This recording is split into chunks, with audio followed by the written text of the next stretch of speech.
वाहिगुरु जी का खालसा वाहिगुरु जी की फतेह। गुरु प्यारे सतसंगी जनों, सतगुर दी रहमत दे नाल 23 पौड़ियां दी विचार आपां कर चुके हाँ।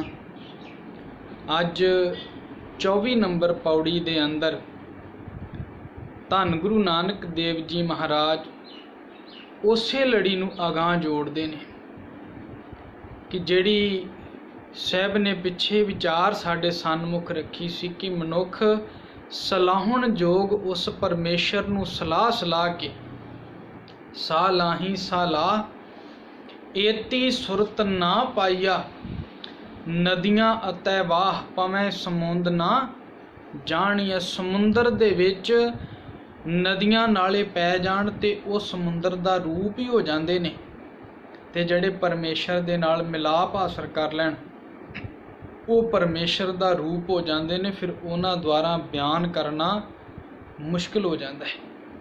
साहब कहण लगे ऐसे मनुख की अवस्था उच्ची हो जाती है। फिर उन्होंने कोई अपने वल्लों भंडारे देना चाहे, किन्नियां कीमती तो कीमती वस्तुआं भी उहदे लई कीड़ी दे तोल हो जांदियां ने, क्योंकि उहदे कोल खजाने भंडारियां दा मालक उहदे नाल उहदा मिलाप हो जाता है। ते जिहदे कोल मालक दी दोस्ती होवे ते मालक कोलों मनुख कुछ भी प्राप्त कर सकदा है, फिर उहदे वास्ते वो चीज़ां को बहुती कीमत नहीं रखदियां। गुरु साहब अज कह रहे ने भी जदों मनुख नूं समझ लगदी है फिर उन्होंने ये पता लग जाता भी ओहदियां भावें मैं सिफतां कर ਲਾਂ, भावें मैं ओहदे कीते होए कंमां नूं वेख लवां, जिस पासे भी मैं ध्यान मारांगा ओहदे कीते होए कर्म, ओहदे कीते होए काम, ओहदी बनाई हुई रचना सृष्टि दा अंत मनुख नहीं पा सकदा। उसे लड़ी नूं अगां अज सतगुरु जी तोड़ रहे ने कि अंत ना सिफती कहण ना अंत। ओहदियां सिफतां द्वारा अते कहण द्वारा मनुख ओहदियां सिफतां किन्नियां को कर लेगा। ओहदियां सिफतां कर करके भी सतगुरु जी कहंदे ओहदा अंत नहीं पाया जा सकता। असीं हुक्म रूप दे विच बड़ी वार ये शब्द पढ़ चुके हैं, सनक सनंद महेश समाना। सनक सनंद का भाव इत्थे है मन्निया जाता है ब्रह्मा के सपुत्रां का नाम है। 4 सपुत्र उहदे ने, सनक सनंद सनातन ते सनत कुमार। 4 उहदे पुत्र ने ते साखीकार कहंदा भी उहदे पुत्रां ने भी अपने वल्लों बड़ा यतन किया परमेश्वर दा अंत पाण दा। महेश भाव शिवजी वर्गे, पर परमेश्वर दा अंत कोई भी नहीं पा सकिया। सनक सनंद महेश समाना शेख नाग तेरो मर्म ना जाना। मर्म दा अर्थ है तेरा अखीर, भाव तेरा अंत, भाव तेरियां वडियाइयां कर करके भी, क्योंकि हिंदू मिथिहास कहंदा शेख नाग दे 1000 मूँह ने ते वो हर एक मूँह तो रोज़ परमेश्वर दा नवां नाम लैंदा है। ये उन्हां दा धर्म कहंदा है। साडे विच इहो जी कोई मिथ्या नहीं है, लेकिन फिर भी गुरु साहब ने उदाहरण लई है भी वो कहंदे ने रोज़ हर एक मूँह नाल नवां नाम लैंदा है, पर फिर भी अजे तक परमेश्वर दे नावां दा अंत उहदे कोल नहीं पाया गया। क्योंकि दुनिया ने, मैं पहला भी कहा सी, किरतम नाम कथे तेरे जेबा। जिहड़े असी जेबा तो नाम लैके परमेश्वर नूं बुलाउने आ वो किरतम नाम ने। किरतम दा अर्थ हुंदा है जिहड़े जिहड़े काम मनुख ने वेखे। जिवें पिछली वार अर्ज कीता सी, किसे नूं लगा परमेश्वर हर तरह दे विच पर पृथ्वी दे हर कोने दे विच रमिया होया है, हर थां ते रमिया होया, उहनूं राम कहना शुरू कर दिता। वो रहमत करन वाला है, उहनूं रहीम कहना शुरू कर दिता। धरती की पालना करन वाला है, किसी नूं इस गुण की समझ लगी उन्हें क्या वो गोपाल है। गो दा अर्थ है धरती, पाल दा अर्थ है पालन वाला। ਜਿਵੇਂ ਜਿਵੇਂ ਉਹਨਾਂ ਨੂੰ ਸਮਝ ਲੱਗਦਾ ਗਿਆ, ਕਿਰਤਮ ਨਾਮ ਕਥੇ ਤੇਰੇ ਜਿਹਬਾ, ਪਰ ਅਸਲੀ ਨਾਮ ਕੀ ਸਤਨਾਮ ਤੇਰਾ ਪਰਾ ਪੂਰਬਲਾ। ਤੇਰਾ ਅਸਲ ਨਾਮ ਹੈ ਵੀ ਤੂੰ ਸਦੀਵ ਹੈ, ਤੂੰ ਸਾਡੇ ਵਾਂਗੂ ਨਹੀਂ ਹੈ ਵੀ ਕੱਲ ਸੀ ਅੱਜ ਨਹੀਂ ਹੈ, ਜਾਂ ਅੱਜ ਹੈ ਕੱਲ ਨਹੀਂ ਰਹੇਗਾ। ਤੂੰ ਹਮੇਸ਼ਾ ਸੀ, ਹੈ ਪੀ ਹੋਸੀ ਜਾਏ ਨਾ ਜਾਸੀ, ਰਚਨਾ ਜਿਨ ਰਚਾਈ। ਤੋਂ ਕਹਿਣ ਤੋਂ ਭਾਵ ਗੁਰੂ ਨਾਨਕ ਸਾਹਿਬ ਕਹਿੰਦੇ ਨੇ ਤੇਰੀਆਂ ਸਿਫਤਾਂ, ਤੇਰੀਆਂ ਵਡਿਆਈਆਂ, ਇਹਨਾਂ ਨੂੰ ਕਹਿ ਕਹਿ ਕੇ, ਸਿਫਤਾਂ ਕਰ ਕਰਕੇ ਵੀ ਤੇਰਾ ਅੰਤ ਨਹੀਂ ਪਾਇਆ ਜਾ ਸਕਦਾ। ਤੂੰ ਇੰਨੀਆਂ ਸਿਫਤਾਂ, ਇੰਨੀਆਂ ਦਾਤਾਂ ਦਾ ਮਾਲਕ ਹੈ, ਇੰਨੇ ਤੇਰੇ ਵਿੱਚ ਗੁਣ ਨੇ, ਇੰਨੀਆਂ ਤੇਰੀਆਂ ਵਡਿਆਈਆਂ ਨੇ, ਅੰਤ ਨਾ ਕਰਨੈ। ਕਰਨੇ ਦਾ ਅਰਥ ਹੈ ਤੇਰੇ ਕੀਤੇ ਹੋਏ ਕੰਮ, ਭਾਵ ਤੂੰ ਜਿਹੜੀ ਇਹ ਜਗਤ ਰਚਨਾ ਕੀਤੀ ਹੈ, ਸਮੁੱਚਾ ਬ੍ਰਹਮੰਡ ਤਿਆਰ ਕੀਤਾ ਹੈ, ਤੇਰੇ ਇਸ ਕਰਨੇ ਦਾ ਵੀ ਅੰਤ ਨਹੀਂ ਪਾਇਆ ਜਾ ਸਕਦਾ ਵੀ ਤੂੰ ਕੀ ਕੀ ਕਰਕੇ ਹਟ ਗਿਆ। ਅੰਤ ਨਾ ਕਰਨਾ, ਤੇਰੇ ਕੀਤੇ ਹੋਏ ਕੰਮਾਂ ਦਾ ਵੀ ਅੰਤ ਮਨੁੱਖ ਨਹੀਂ ਪਾ ਸਕਦਾ। ਤੇ ਫਿਰ ਨਾਲ ਗੁਰੂ ਸਾਹਿਬ ਇਹ ਕਹਿ ਰਹੇ ਨੇ ਵੀ ਕੱਲਾ ਉਹਨੇ ਕੀਤਾ ਨਹੀਂ ਹੈ, ਇਹ ਨਹੀਂ ਹੈ ਵੀ ਉਹਨੇ ਪ੍ਰਿਥਵੀ ਬਣਾਈ ਹੈ, ਮਨੁੱਖਾ ਮਤਲਬ ਇਹ ਦੁਨੀਆ ਕਾਇਨਾਤ ਬਣਾਈ ਹੈ, ਫਿਰ ਉਹਦੀ ਸਾਰ ਨਹੀਂ ਲੈ ਰਿਹਾ। ਨਹੀਂ, ਗੁਰੂ ਸਾਹਿਬ ਕਹਿੰਦੇ ਜੇ ਉਹਨੇ ਪੈਦਾ ਕੀਤਾ ਹੈ ਤੇ ਪੈਦਾ ਕਰਕੇ ਉਹ ਇੰਨੀਆਂ ਦਾਤਾਂ ਦੇ ਰਿਹਾ, ਇੰਨੀ ਰਹਿਮਤ ਕਰ ਰਿਹਾ, ਉਹਦੀਆਂ ਦਾਤਾਂ ਦਾ, ਉਹਦੇ ਦੇਣ ਦਾ ਵੀ ਅੰਤ ਨਹੀਂ ਹੈ। ਅੰਤ ਨਾ ਕਰਨਾ, ਦੇਣ ਨਾ ਅੰਤ, ਤੇਰੇ ਦੇਣ ਦਾ ਵੀ ਅੰਤ ਨਹੀਂ ਹੈ। ਤੂੰ ਕੀ ਕੀ ਮਨੁੱਖ ਨੂੰ ਦੇਈ ਜਾ ਰਿਹਾ। ਦੀਨੇ ਹਸਤ ਪਾਮ ਕਰਨ ਨੇਤਰ ਰਸਨਾ, ਜਾਂ ਸੁਖਮਨੀ ਸਾਹਿਬ ਵਿੱਚ ਅਸੀਂ ਜਿਹੜੀ ਜੇ ਪ੍ਰਸਾਦ ਵਾਲੀ ਅਸ਼ਟਪਦੀ ਪੜ੍ਹਦੇ, ਜੇ ਪ੍ਰਸਾਦ ਛੱਤੀ ਅੰਮ੍ਰਿਤ ਖਾਹੇ ਤਿਸ ਠਾਕੁਰ ਕੋ ਰੱਖ ਮਨ ਮਾਹੇ, ਉੱਥੇ ਗੁਰੂ ਸਾਹਿਬ ਨੇ ਇੱਕ ਲਿਸਟ ਦਿੱਤੀ ਹੈ ਵੀ ਜਿਹਦੀ ਕਿਰਪਾ ਨਾਲ ਭੋਜਨ ਮਿਲ ਰਿਹਾ ਹੈ, ਜਿਹਦੀ ਕਿਰਪਾ ਨਾਲ ਤੈਨੂੰ ਸਰੀਰ ਮਿਲਿਆ ਹੈ, ਜਿਹਦੀ ਕਿਰਪਾ ਨਾਲ ਨੇਤਰ ਮਿਲੇ ਨੇ, ਜਿਹਦੀ ਕਿਰਪਾ ਨਾਲ ਦੁਨੀਆ ਵਿੱਚ ਤੂੰ ਆਪਣਾ ਸਿਰ ਉੱਚਾ ਚੁੱਕ ਕੇ ਤੁਰਨ ਜੋਗਾ ਹੈ, ਜਿਹਦੀ ਕਿਰਪਾ ਨਾਲ ਸੋਹਣੇ ਘਰ ਦੇ ਵਿੱਚ ਸੌਣਾ ਹੈ, ਜਿਹਦੀ ਕਿਰਪਾ ਨਾਲ ਅੰਮ੍ਰਿਤ ਵਰਗਾ ਤੈਨੂੰ ਪਾਣੀ ਪੀਣ ਨੂੰ ਮਿਲਦਾ ਹੈ। ਭਾਵ ਉਹਦੀਆਂ ਦਾਤਾਂ ਦਾ, ਉਹਦੇ ਦੇਣ ਦਾ ਅੰਤ ਨਹੀਂ। ਭਗਤ ਧੰਨਾ ਸਾਹਿਬ ਜੀ ਇਸੇ ਗੱਲ ਨੂੰ ਗੁਰੂ ਸਾਹਿਬ ਦੀ ਨੂੰ ਕਹਿ ਰਹੇ ਨੇ ਵੀ ਰੇ ਚਿੱਤ ਚੇਤਸ ਕੀ ਨਾ ਦਇਆਲ ਦਮੋਦਰ, ਹੇ ਮੇਰੇ ਚਿੱਤ, ਹੇ ਮੇਰੇ ਮਨਾ, ਤੂੰ ਕਿਉਂ ਉਸ ਪਰਮੇਸ਼ਰ ਨੂੰ ਯਾਦ ਨਹੀਂ ਕਰਦਾ। ਰੇ ਚਿੱਤ ਚੇਤਸ ਕੀ ਨਾ ਦਇਆਲ ਦਮੋਦਰ, ਬਿਬਹਿ ਨਾ ਜਾਣਸ ਕੋਈ। ਇਹ ਮਤਾ ਮਨ ਵਿੱਚ ਭੁਲੇਖਾ ਰੱਖੀ ਵੀ ਉਸ ਮਾਲਕ ਤੋਂ ਬਿਨਾ ਦੂਸਰਾ ਵੀ ਕੋਈ ਹੈ। ਜੇ ਧਾਮਹਿ ਬ੍ਰਹਮੰਡ ਖੰਡ ਕੋ, ਤੂੰ ਪਰਮੇਸ਼ਰ ਨੂੰ ਛੱਡ ਕੇ ਸੋਚੇ ਵੀ ਮੈਂ ਹੋਰ ਕਿਤੋਂ ਦਾਤਾ ਲੱਭ ਲਵਾਂ, ਤੈਨੂੰ ਉਹਦੇ ਵਰਗਾ ਦਾਤਾ ਕੋਈ ਨਹੀਂ ਮਿਲਣਾ ਜਿਹੜਾ ਦੇਣ ਉਹ ਦੇ ਰਿਹਾ। ਜੇ ਧਾਮ ਹੈ ਬ੍ਰਹਮੰਡ ਖੰਡ ਕਉ ਕਰਤਾ ਕਰੇ ਸੋ ਹੋਈ, ਜੋ ਕਰਤੇ ਨੇ ਕਰਨਾ ਹੋਣਾ ਉਹੀ ਹੈ। ਤੇ ਉਹ ਕੀ ਕਰਦਾ ਹੈ? ਗੁਰੂ ਸਾਹਿਬ ਕਹਿੰਦੇ ਨੇ ਭਗਤ ਧੰਨਾ ਜੀ ਇੰਨੀਆਂ ਰਹਿਮਤਾਂ ਕਰਦਾ, ਜਨਨੀ ਕੇਰੇ ਉਦਰ ਉਦਕ ਮਹਿ ਪਿੰਡ ਕੀਆ 10 ਦੁਆਰਾ। ਪਿੰਡ ਦਾ ਅਰਥ ਹੈ ਸਰੀਰ। ਉਹਨੇ ਮਾਂ ਦੇ ਪੇਟ ਦੇ ਅੰਦਰ ਸਰੀਰ ਪੈਦਾ ਕੀਤਾ। ਜਨਨੀ ਕੇਰੇ ਉਦਰ ਉਦਕ ਮੈਂ ਪਿੰਡ ਕੀਆ 10 ਦੁਆਰਾ, ਦੇ ਆਹਾਰ ਅਗਨ ਮਹਿ ਰਾਖੈ।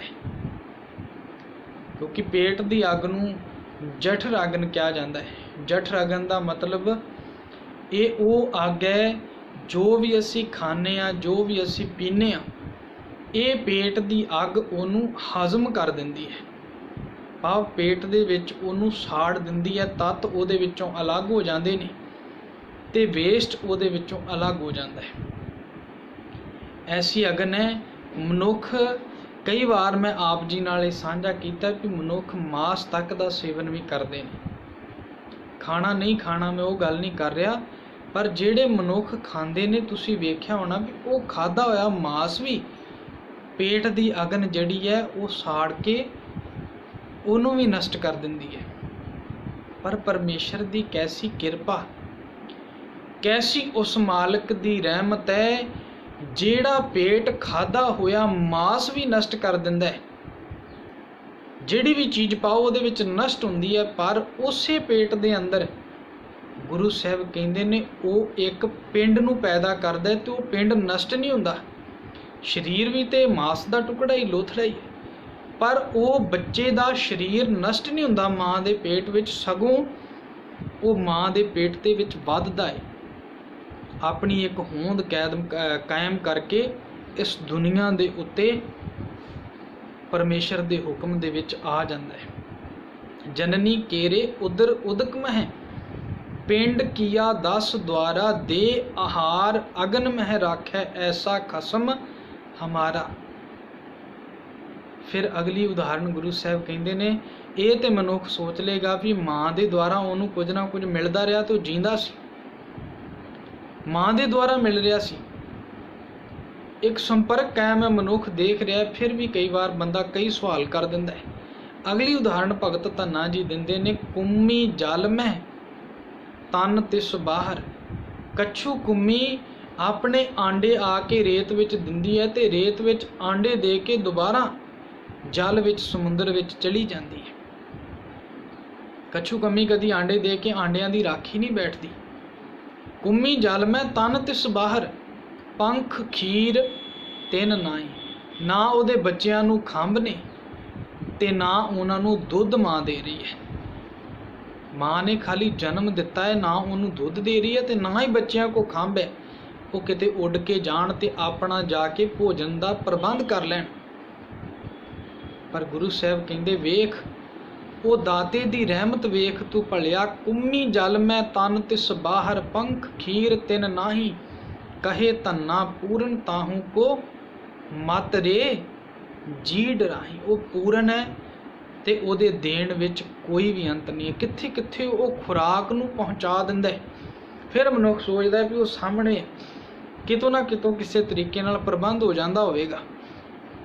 अगली उदाहरण दिंदे ने, कहण लगे मान लै भी जे ये भी हो सकता है तो आ अगली उदाहरण वाल निगाह मार। पाखण कीट गुप्त होए रहता, इनू तो कोई दरवाजा भी नहीं, पत्थर दे विच कीड़ा है, ता चो मार्ग नाही, उन्होंने तो कोई मार्ग भी नहीं दिता। ओदी भी प्रतिपालना करी जा रहा है, उन्होंने भी उस जगह दे विच सतगुरु जी कहते ने परमेश्वर खाना पहुँचा दिंदा है। अंत ना करना उहदे कीते अते देण दे विच भी कोई अंत नहीं। कित्थे कित्थे मनुख नूं केड़ी केड़ी दात परमेश्वर द्वारा दिती जा रही है। अंत ना वेखण सुनन ना अंत। कई ये अर्थ कर दिंदे ने कि परमेश्वर दे वेखण, भी परमेश्वर की कुछ वेख लैंदा है,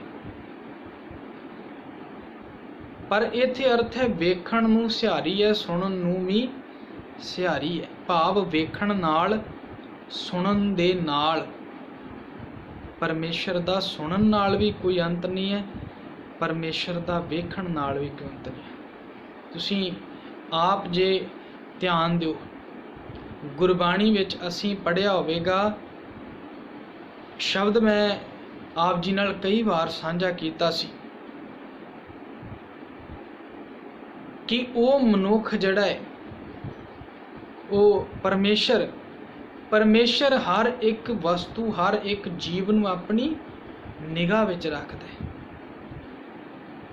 उहदी निगाह तो बाहर कुछ भी नहीं है। चित्तै अंदर सब को वेख नदरी हेठ चलाएगा। कोई मनुख ऐसा नहीं भी जड़ा उहदे चित्त तो बाहर होवे,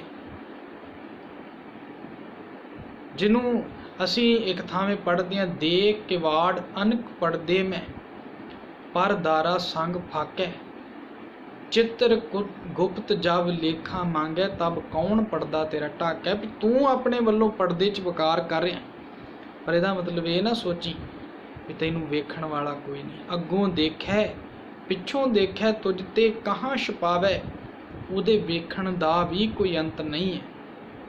सुनन ना अंत, उहदे सुनन दा भी कोई अंत नहीं है। घट घट के अंतर की जानत, भले बुरे की पीर पछानत। बोलण दी ते लोड़ ही कोई नहीं। वो कहंदे ने वो भलियां दी ते बुरियां दी अंदर दी विचार तक नूं जाणदा है। तां ही कई बार कहीदा है भी परमेश्वर दे सामने विखावे दियां जड़ियां असीं अरदासां करदे हां वो परमेश्वर नूं कदी भी नहीं पाउंदियां, कदी भी नहीं पाउंदियां। वो कई बार जदों उहने सुनना आंदा, क्योंकि जे परमेश्वर नूं सानूं बोल बोल के दसना पै गया तो उन्होंने अंतरजामी शब्द जड़ा असीं वरतदे हां नहीं वरत सकते। ये जरूर असीं धर्म अस्थानां ते जड़ियां ये बोल बोल के काम करवाउने आ, ये असीं लोकां दे विच अपनी वडियाई खट्टण दे लई करदे हां। वडियाई खट्टण तो ज़्यादा कुछ भी नहीं। जे सोचो परमेश्वर नूं दसना पैंदा है, फिर जे असीं ना नहीं दसांगे तो उन्हें पता नहीं लगेगा, शायद वो मेरे वंडे दी गड्डी किसी होर नूं ना दे दे। मैं पुत्र दी दात मंगी, उन्होंने भुलेखा ना पै जाए मेरा पुत्र किसी होर दे घर ना जन्म लै ले। कि उन्होंने इन्हां चीज़ां दी लोड़ है? फिर असीं किवें कहांगे बिन बोलियां सब कुछ जाणदा। वो बिना बोलियां हर एक अंदर दी गल जाणदा, उहदे सुणन दा अंत नहीं, उन्होंने दसना नहीं पैंदा। गुरु साहब कहिंदे उहदे की साडा सुनी जांदा। मतलब ये नहीं उन्होंने किसी स्पैशल थां ते सुनना पै, सारी दुनिया दियां मन दियां वो जानदा है हर वेले हर समय। ये नहीं है भी अज भारत दियां सुन रहा कल पाकिस्तान दियां सुनेगा, मतलब इन्नी दुनिया बोलेगी उन्होंने समझ नहीं लगेगी। वो इन्नी समर्था ताकत दा मालक है, वो हर एक चीज़ नूं जानदा है। अंत ना जापै क्या मन मंत, उहदे मन विच की विचार है ते अगले पल उन्हें की कर देना है। गुरु साहब कहंदे उहदा भी अंत नहीं पाया जा सकता। हुण जे मान लो परमेश्वर ने कोई काम करना है, जे उन्हें मान लो दुनिया दे विच कोई भी ऐसा भुचाल लियाउणा है, कोई सुनामी लियाउणी, उन्होंने किसी नाल सलाह करन दी लोड़ नहीं है। जां उन्हें संसार विच किसी नूं जन्म देना है, किसी दी मौत करनी है, उन्होंने किसी नाल सलाह करन दी लोड़ है। इसे करके गुरु अमरदास साहब जदों दात मंगते ने वो यही कहते ने, हम भीखक पेखारी तेरे तू निज पत है दाता। निज पत का मतलब है तैनू किसी नाल सलाह करन दी लोड़ नहीं है। मैनू ये पता है भी दातां देण वाला तू निज पत है, तेरी अपनी दात है, तू जदों देनी है अपनी मर्जी नाल देनी है, तू किसी दे अधीन नहीं हैगा। असीं जिहड़ियां कहने ना काम ते अनगऊ कल्प वृक्ष होर भी कई कुछ नाम असीं लैने फलाना फलाना देवता, पर गुरबाणी कहती सारे उहदे अधीन ने, पर परमेश्वर किसी दे अधीन नहीं है। वो तो ऐसा वडियाइयां दा मालक है, मन मर्जी वाला है, उहदे मन दे विच जो आया उन्हें कर देना। मन मंत, मंत दा अर्थ है विचार, जिन्हों असी एक थावें शब्द पढ़ते हैं, मता करे पच्छम कै ताई पूरब ही लै जात, खिन मैं थाप उथापन हारा, आपन हाथ मतांत। उहदे मता अपने हत्थ है किहड़ा मता उन्हें पास करना है ते किहड़ा नहीं। मनुख पश्चिम नूं जाना चाहुंदा है तो उहदी मर्जी होवेगी तो जा सकेगा, नहीं तो पश्चिम दी थां कई बार पूर्व नूं भी लै जांदा है। हसदियां दे घर वो रोने लै आउंदा है ते रोंदियां दे घर हासे लै आउंदा है।